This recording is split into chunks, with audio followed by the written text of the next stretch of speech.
Hulk के last episode में हमने देखा था कि ये रेड हल्क अब जो है बिल्कुल पागल हो चुका है। पहले इसने अबॉमिनेशन का कत्ल करा, उसके बाद शी हल्क पे हमला करा और आयरन मैन की भी बहुत बुरी हालत कर दी। लेकिन ये तब भी रुका नहीं और रिक जोन्स के पीछे गया, जो कि अब जाना जाता है ए बॉम्ब के नाम से। लेकिन अब होगा सामना उसका ओरिजिनल हल्क से, मतलब हल्क वर्सेस रेड हल्क। अब आगे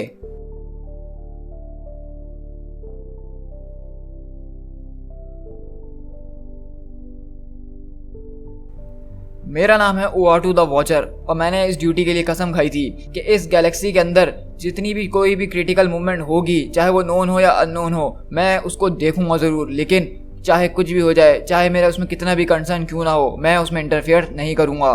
तो हम बेसिकली यहाँ पे देखते हैं कि गामा बेस के बाहर जो है ओआटू द वॉचर आ गया होता है। और आपको पता है कि ओआटू द वॉचर कब आता है, यानी जब मार्वल यूनिवर्स के अंदर कोई बहुत ही बड़ा इवेंट हो रहा हो जिससे बहुत कुछ चेंज हो सकता है, तो ओआटू द वॉचर तभी नजर आता है। और इस तरह हम देखते हैं ओआटू को आवाज़ आती है पीछे से और हम देखते हैं कि वहाँ पर रेड हल्क जो है ओआटू द वॉचर के मुंह पे मुक्का मारता है और बोलता है कि तुम अपनी बकवास बंद करके रखो। तो मतलब ये बिल्कुल शॉकिंग बात है। आज से पहले हमने किसी को नहीं देखा जिसने ओआटू द वॉचर पे हमला किया हो। और हल्क बोलता है उसको कि अब बताओ नज़ारा कैसा है, अभी भी अच्छा नहीं लगा ना? चलो अब मैं तुम्हारी बोलती जो है काफ़ी टाइम के लिए बंद करवाने वाला हूँ। और इस तरह आप देखते हैं रेड हल्क जो है ओआटू द वॉचर के ऊपर बैठ जाता है और उसको मारने के लिए। लेकिन तभी हम देखते हैं पीछे से हल्क आता है और बोलता है कि रेड हल्क उस गंजे आदमी को मारना बंद करो।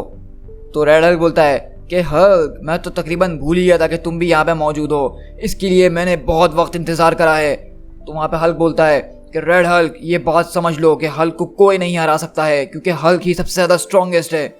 और इस तरह से हम देखते हैं कि उन दोनों के बीच में बड़ी खतरनाक फाइट शुरू हो जाती है। तो और रेड हल्क बोलता है कि हाँ मैं जानता हूँ कि तुम कितने ज़्यादा स्ट्रॉन्गेस्ट रह चुके हो, लेकिन ये सब पुरानी बातें हो गई हैं। अब तुम वो नहीं रहे जो पहले कभी हुआ करते थे। मैं तुम्हारे अंदर से तुम्हारी ज़िंदगी खींच के निकाल लूँगा।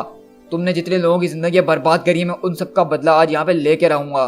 और हल्क बोलता है कि तुम्हें हल्क के बारे में कुछ भी नहीं पता, हल्क हमेशा से सिर्फ अकेला रहना चाहता था।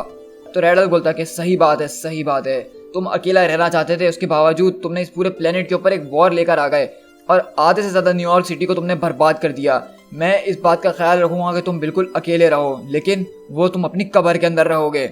और इस तरह हम देखते हैं कि दोनों दोबारा एक दूसरे के सामने आते हैं। मतलब ये बैटल जो है इतनी खतरनाक है, आप अंदाज़ा लगा ही सकते हैं कि हल्क जो इतना खतरनाक स्ट्रॉन्गेस्ट कैरेक्टर है वो, और उसके सामने उसी के मुकाबले का एक नया कैरेक्टर आ गया है जो कि अपने आप को रेड हल्क बुला रहा है। लेकिन हम इस तरह से देखते हैं कि हल्क को गुस्सा आना शुरू हो जाता है और वो बोलता है कि तुम गलत हो रेड हल्क, हल्क को गुस्सा दिलाओ, क्योंकि जितना हल्क को गुस्सा आएगा वो उतना ही ज़्यादा स्ट्रॉन्गेस्ट होता जाएगा।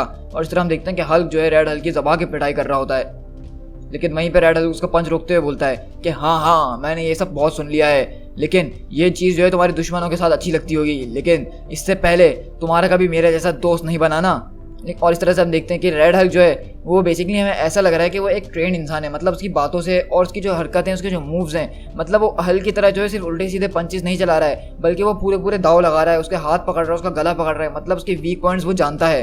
और रेड हल्क बोलता है, उसकी आंखों से आग निकल रही होती है कि मैंने ये उन सबको दिखा चुका हूँ, आयरन मैन, शी हल्क और शील्ड के वो फेलियर एजेंट जैसे हिल और जनरल रॉस वगैरह, वो सब देख चुके हैं और वो जान चुके हैं कि मैं जब चाहूँ उन लोगों को मार सकता हूँ और इसकी शुरुआत मैं करूँगा तुमसे। और इस तरह हम देखते हैं कि वो एक हल्क के हाथ की हड्डी तोड़ देता है।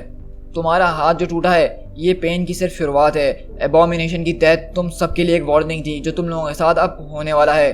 और तुम्हें क्या लगता है कि ये किसी किस्म का एक्सीडेंट है जो ओआटू द वॉचर यहाँ पे नजर आया है? तुम सब जानते हो कि ओआटू द वॉचर कब नजर आता है। और अब वैसे भी इस यूनिवर्स के दो स्ट्रॉन्गेस्ट बीइंग आपस में लड़ रहे हैं, तो आज हो सकता है कि इस अर्थ का कोर भी फट जाए इस लड़ाई के बीच।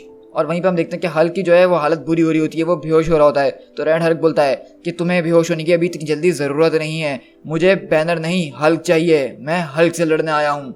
तो हम वहीं पे देखते हैं कि वहाँ से थोड़ी दूर जो है आयरन मैन आता है अपने एजेंट जोन्स, यानी एजेंट जोन्स गैब्रियल जोन्स के पास, और बोलता है कि तुम्हारे पास मेरे लिए क्या खबर है।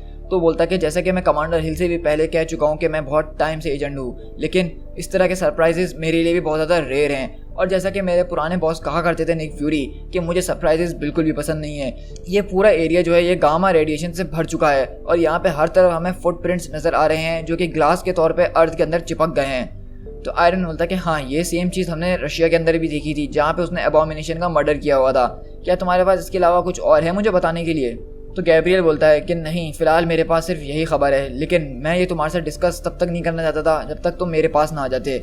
तुम देख सकते हो ये है एजेंट क्ले कॉड्रेडियन जो कि मर चुका है और ये उन लोगों के साथ था, लेकिन हम लोग शुरू से ही एक साथ हैं जब से हम दोनों भर्ती हुए थे और हम दोनों ये मजाक किया करते थे कि पहले कौन रिटायर होगा, लेकिन लगता है कि वो मुझसे पहले रिटायर हो गया है। तो आयरन मैन बोलता है कि गैब्रियल तुम फिक्र नहीं करो, हम इसके घर वालों को बता देंगे और इसका पूरा ख्याल रखेंगे। और वहीं पे हम देखते हैं कि मारिया हिल आती है और बोलती है कि डायरेक्टर स्टार्क क्या ये देखिए मुझे क्या मिला है। तो आयरन मैन पूछता है कि ये क्या चीज़ है। ये वहाँ से मिला जहाँ से मुझे एजेंट क्वांटरमैन, जनरल रॉस और लियोनार्ड सैमसंग थे।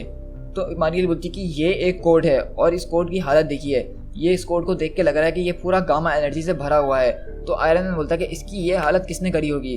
तो मारिया बोलती है कि आप मेरी बात समझ नहीं रहे हैं, ये हालत इसकी उसी ने करी होगी जिसने इसको पहना हुआ होगा, क्योंकि जब वो अपने साइज में बड़ा हुआ होगा तो ये कोड फट गया होगा और इसी वजह से इसके अंदर गामा एनर्जी जब्त हो गई है। आयरन मैन बोलता है कि मैं कुछ समझ नहीं पा रहा हूँ, तुम्हारा मकसद क्या है इस बात का। तो मारिया बोलती है कि सर ये कोड जो है लियोनार्ड सैमसंग का है। और इस तरह हम देखते हैं कि रेड हल्क और जो है हल्क लड़ते लड़ते एक ब्रिज के ऊपर आ जाते हैं और बोलता है कि मुझे तुम्हें बार बार जगाए रखना पड़ रहा है वरना कहीं तुम बैनर के अंदर ना बदल जाओ, और मैं ये नहीं चाहता हूँ। मैं आज जो हूँ सिर्फ हल्क से लड़ने आया हूँ, क्योंकि इसके अंदर एक बहुत बड़ी प्रॉब्लम है। मुझे बैनर को मारता हुआ कोई देखेगा तो वो उसमें कोई बड़ी बात नहीं है, वो तो कोई भी कर सकता था, लेकिन मैं यहाँ पे हल्क को मारने आया हूँ और उसके लिए हो सकता है कि मुझे एक मेडल भी मिल जाए, लेकिन अगर उस सब की मुझे परवाह है तो ही। और इस तरह से हम देखते हैं कि हल्क जो है यानी रेड हल्क वो वही वाली गन निकालता है और हल्क की तरफ पॉइंट करता है और वो लोग बेसिकली एक ब्रिज के ऊपर होते हैं और वो बोलता है कि आज जो है पूरी दुनिया देखेगी कि हल्क को किसने मारा है। तो हल्क चिल्लाता है कि नहीं ऐसा हो नहीं सकता और हल्क जो है बेसिकली उसकी गन जो है अपने मुंह से चबा जाता है। और इस तरह हम देखते हैं कि वहाँ पे बारिश वगैरह शुरू हो जाती है और बहुत ज़ोर से बिजली कड़क रही होती है।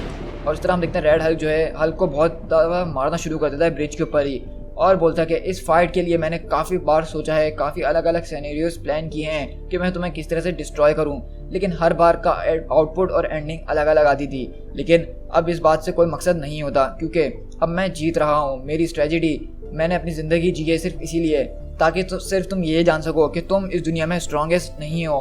अब इस टाउन के अंदर एक नया हल्क है और उसका कलर रेड है।